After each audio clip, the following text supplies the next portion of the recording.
Still, kahapon, natuloy pa rin yung sinasabi nilang Blue Ribbon Committee.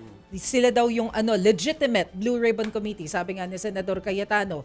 So paano bang dapat nating maging turing dito? Kasi kahit na nagsalita sina Acting Senate President Gatchalian na iba to, it's a different committee, hindi ito kikilalanin, itinuloy pa rin. So paano yun dapat nating maging turing dito? Makikita natin kung sino yung nagmamatigas. Diba?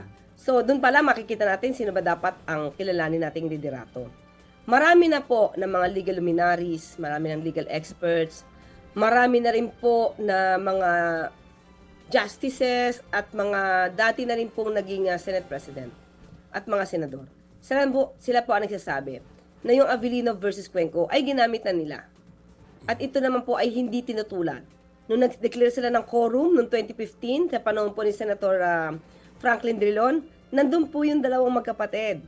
At hindi tayo nagkakamali, nandun din po si Senator Ligarda. Yung pagdeklara ng quorum ng 12 ay hindi po nila tinutulan. At hindi nila to kinwestiyon sa Supreme Court. So doon pa lamang po alam nila na ito na po yung nagiging patakaran, nagiging panuntunan ng Senado kapag kulang, no? Nagkukulang po yung numero ng senador, let's say, nasa abroad, nakakulong. So, yun na po yung nagiging panuntunan nila eh. So, bakit nila biglang babaguhin? Samantalang sila din po ay kasama noon nung ito ay pinatupad.